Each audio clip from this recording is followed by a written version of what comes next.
Hello, everyone. This is Orion Webster, and welcome back to another episode of the Fourth Eye podcast.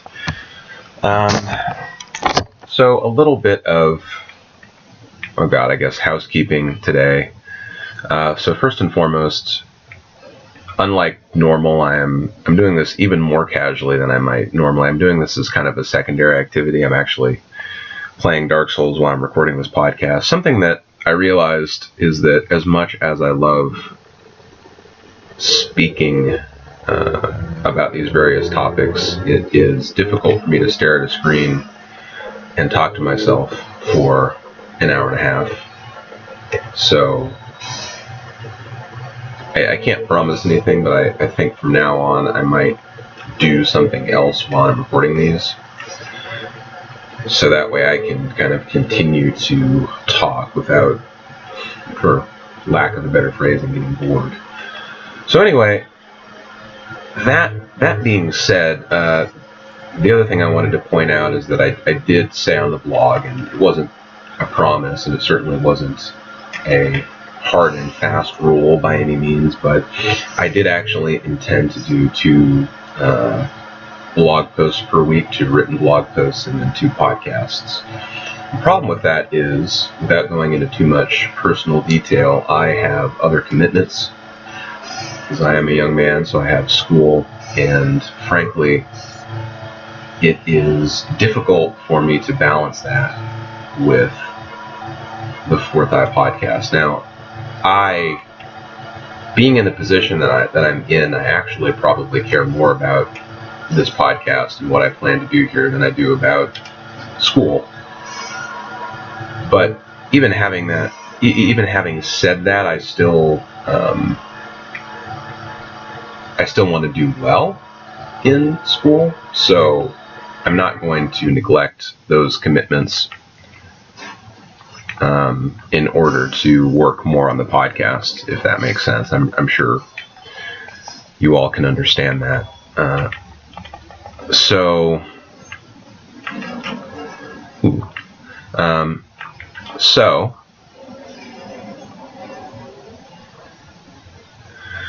having said all that, and sorry, I might pause here every once in a while because Dark Souls is kind of an intense game, but it is a lot of fun. Having said that, I probably won't be uploading as frequently. I'm probably going to be uploading a little bit more sporadically. I will probably still try to do at least 1 blog post and 1 podcast per week. So if I do more, great. If I only do 1 of those, still great. I'm not going to stress too much about the quantity like I was before, I guess.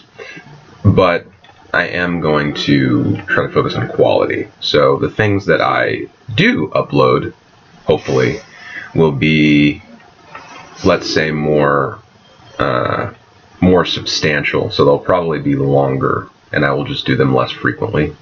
So there won't necessarily be less content. I will just change the format of the content, basically. So that's, having said all that, and having gotten that out of the way, I actually wanted to talk about, or today's topic that I've been thinking about a lot, that I have thought a lot about over the years and in my life, that actually relates perfectly to what I was just saying about quality versus quantity,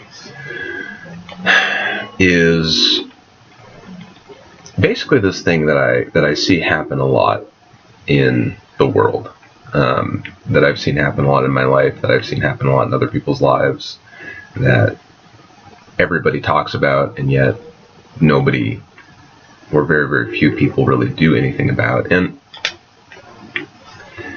yes, I realize that what I'm about to say is something that everybody kind of realizes, and there are probably enough people who have talked about it. But it's not that I want to be particularly preachy. It's just that I think it's really important that people realize that movement and doing things, if this is making sense, that movement and progress are two separate things. And this is something that I see a lot, where because someone is busy, or something that I see a lot is that people and even younger folks now are feeling more and more pressure to structure their lives so that they are constantly doing something, and so that they are constantly busy, right? Because we've all kind of been taught that busyness and never having any free time is something that you wear as a badge of honor. And I think that is very, very harmful, because at least where I live in North America, or I should say the U.S., it's on some level, it's not that a 40-hour work week doing what you love would be that bad, right? But I think, as we all know, there are a lot of people who really aren't in a job that they're passionate about. You know, they could definitely upgrade that side of things, but ultimately they're sacrificing their time for money, and sacrificing time, they're sacrificing the time that they would rather be spending with their families, traveling, pursuing other hobbies, and so on and so forth, as I'm sure pretty much anybody listening to this who has ever been busy can relate to. And I think the main problem is that people don't see busyness as something that is a decision. People don't see busyness as something that is an option, and as something that is a side effect of how we're actually choosing to structure our lives. I think that's a big problem. A woman named Debbie Millman, who appeared on Tim Ferriss's podcast a couple times, and I really love what she had to say there. I mean, she's basically said busy is a decision. And even though this is something that I've been thinking about really my entire life, it's something that she had really, made me think about even more. This idea that, being busy is something that we decide. So this is something I want to offer here, is that if you think of it like this, you have this life, right? And there are, maybe not infinite, but there's a lot of different ways that you can choose to live this life. And I think what, myself included, and what a lot of people don't realize, is that you don't have to do anything, and you can do anything. So that is very important, right? So if there's something that you want to do that you're not doing, rather than saying, oh, that's impossible, or that would be difficult, you instead of deciding how difficult or easy the thing that you want to do is, you figure out a way of doing what you want that suits you. I think that's really important. I think, to use kind of a buzzword here, for lack of a better phrasing, I think this is what people who we would consider successful do on a regular basis. They say, here's what I want, and here's how I make getting what I want easy, or how I make getting what I want something that is, or doing it in a way that's attractive to me. And that's really important. And honestly, this can be applied to even the smallest things, right? I mean, it can be applied to something as, let's say, trivial as how you wash dishes. Like, I think it really can be applied at the most, at the most basic level in your life. There are certain things where, and I mean, this is a good example. I mean, sometimes it's the case, and I often find this is the case, that I could work harder or do something in a quote-unquote more efficient fashion. But the problem with that is that even though it might technically be more efficient, I enjoy it less. And so, even though it might be better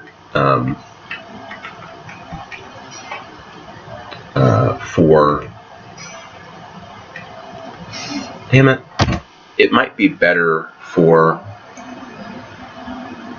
the one instance, right? It might be better that day in terms of efficiency, but in terms of the sustainability of it, like, coming back to how I wash dishes, it might be the case that doing it a little bit slower and whistling or doing whatever else I'm going to do, doing it in some way that makes it more fun and less annoying, makes it sustainable, right? So what I try to do is I try to balance speed with, I guess, enjoyment is the word I would use. I mean, like I said, it's not that, washing dishes is my favorite thing to do, and obviously this might be kind of a weird example, but it's a simple example, so it makes it easy, obviously. I want to do it in such a way where I can have a kind of routine where I don't hate washing the dishes, and I can do it quickly, but I can do it in such a way that it's sustainable, and I can continue to do it that way every day or as often as I need to. And I look at work effectively the same way, so it's like, given a particular financial or lifestyle design goal, what is the work I can do? So what work am I going to enjoy? What work is worth doing? What work is fulfilling? And then a couple of other basic questions like, how many hours or how much time am I willing to spend on work? Or what's the amount of time spent on work that I would enjoy most, right? Because I think this is another thing that comes up, is I think some people are tempted to take one extreme, which is working a lot, which is working 60 plus hours a week or whatever it is, 70 plus hours, and then they say, well, actually it would be optimal if I just didn't work at all, or if I worked 4 hours. But I actually find that it just is the case that there are some things that I enjoy enough that I feel really good if I do them for 4 hours a day, and I don't get enough of a dose if I only do them for 2, and I get too much of a dose if I do them for 9, right? And that's kind of how I look at things. I look at, like, what's the amount of time, what's the way that I'm going to do this that I'm going to enjoy it most. And so I think what's really important is, just like with food, just like with medicine or caffeine or whatever, there is an effective dose, and there is kind of a dose that you enjoy, and then there's too little and there's too much. It's like, think about what happens if you don't have, if you're a drinker of coffee, as I am. Think of what happens if you don't have enough caffeine, if you're used to having, 2 cups of coffee in the morning. Well, what happens if you only have 1 cup? Maybe you feel a little bit groggy, maybe you don't quite feel as focused as you normally would. And then what happens if you have too much caffeine? You get shaky, you get really dehydrated, you kind of crash later in the day, or you get a headache from kind of ODing on caffeine or whatever it is. So there are negatives to not having enough, and there's negatives to having too much. So I think what's sort of what we should strive for is really having a sweet spot. And I'm getting my ass kicked trying to talk and kill this Black Knight at the same time, apparently. It's fucking impossible.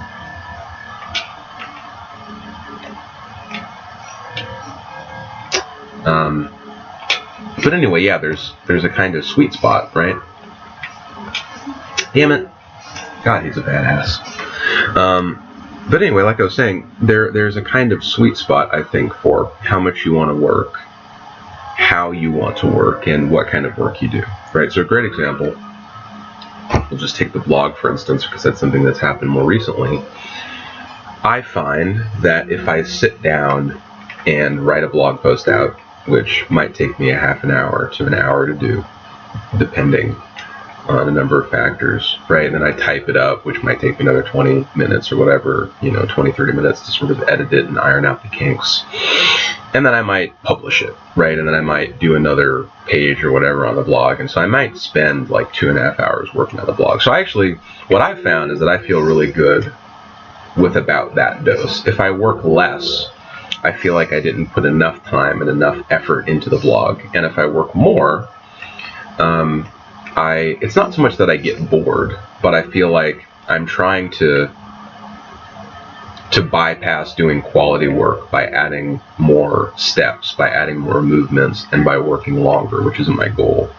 So if I exceed what is necessary to do the work, to do the amount, and to provide the quality that I decided I would provide. So if, let's say the goal is, as it is, to provide 1 quality blog post on Tuesday and 1 quality blog post on Friday, then the reality of that is if it only takes me 2.5 hours to do that, to, you know, maybe 2 or 3 hours or whatever sometimes, then if I know that that's as long as it takes to do that and I work 5 hours, then basically I was adding more unnecessary steps to the process.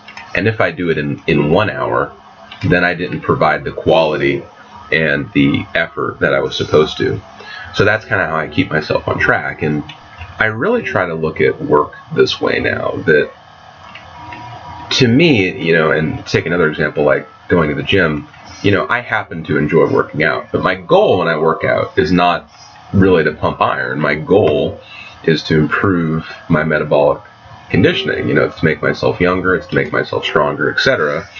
And so what I'm going to do is I'm going to do the sweet spot of the dose. I'm not going to do maybe the absolute minimum, right? But I'm going to do an amount that allows me to achieve my goals at a speed that is comfortable for me, right? So for me, that might mean I spend roughly 45 minutes to an hour on a workout, and I might do that, you know, ideally 4 times per week or something like that, because that allows me to get in there. I feel good when I leave the gym, which is important to me, rather than feeling tired and beat up.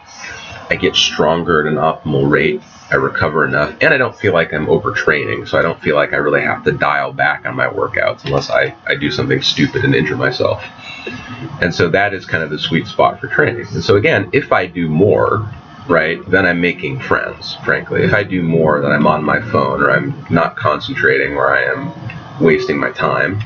And if I do less, it probably is the case that I didn't do a sufficient amount of a workout, right? Or maybe, you know, I was trying something else out and there's some specific reason why the workout was shorter. But if there isn't, there's no real reason for it to take less time. So I think little calculations like these are actually very important. And I'm not saying that people don't ever think about this, but it just is the case. I've noticed that there are a tremendous number of people who live their lives as if they're completely oblivious to the things that I'm talking about. And I think what's important that I want to point out is that it just is the case that you really, it's up to you to change the way you think and to change the way that you work, right? Those things really are up to you. It's up to you whether or not you want to be the busy person, or whether you want to be the person with the 15 or 20 hour work week, or the 4 hour work week, or whether you want to retire and drink pina coladas on an island somewhere, or whether you want to, you know, whatever life you want to have. I mean, I think the fundamental proposition that I would offer you is that lifestyle design begins with a kind of choice. You have to say, okay, this is the life that I have. I'm now deciding to prioritize what I want and not what others want.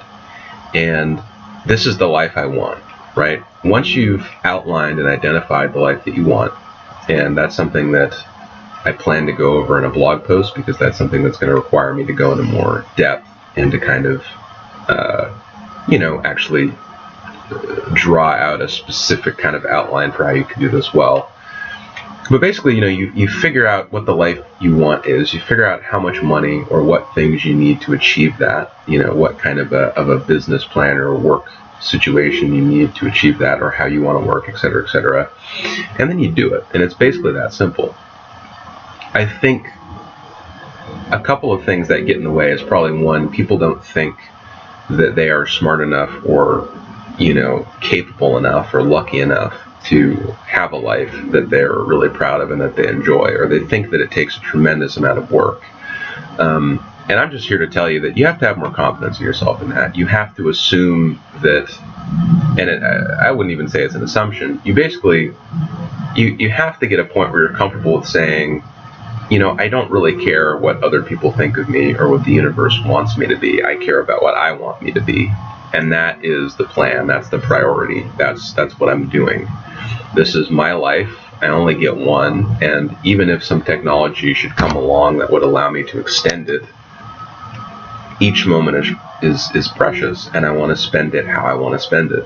And so the reality of that is you can decide to be, maybe to put this in the most pejorative way possible, a slave to someone else and be a rat in the race, or you can live a life that is truly fulfilling and that you're proud of. right? Or somewhere in between.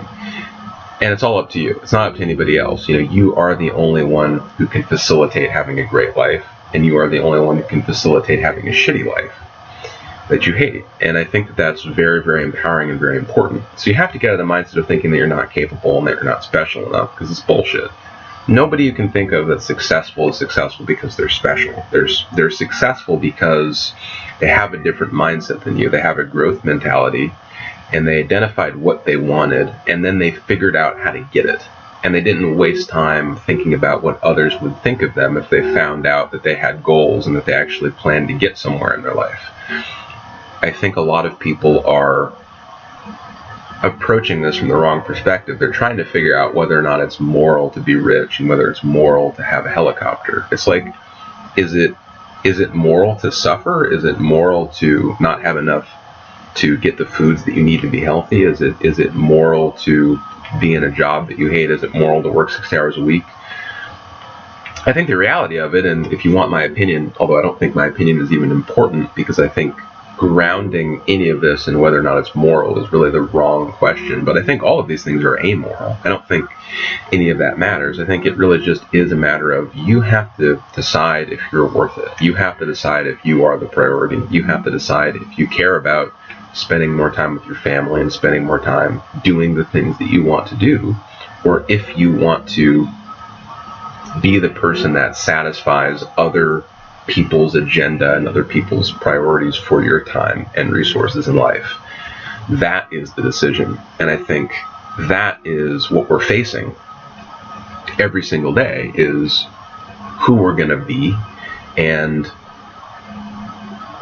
where we're going to take our lives today. And I think that is very, very important. So anyway, speaking of school, I have a class commitment coming up in a few minutes, so I realize this was short, but I'm going to leave it at that, because I want to leave you guys with that food for thought, number one. And number two, I will continue this in a blog post, like I said, where I will try to outline how we can start this process, how we can ask ourselves questions that are helpful, and how to know if we're on the right track in terms of getting towards our desired outcomes. So anyway, I hope this was useful for you. I hope that this got you thinking, and I hope you guys have a wonderful day. Thank you for listening.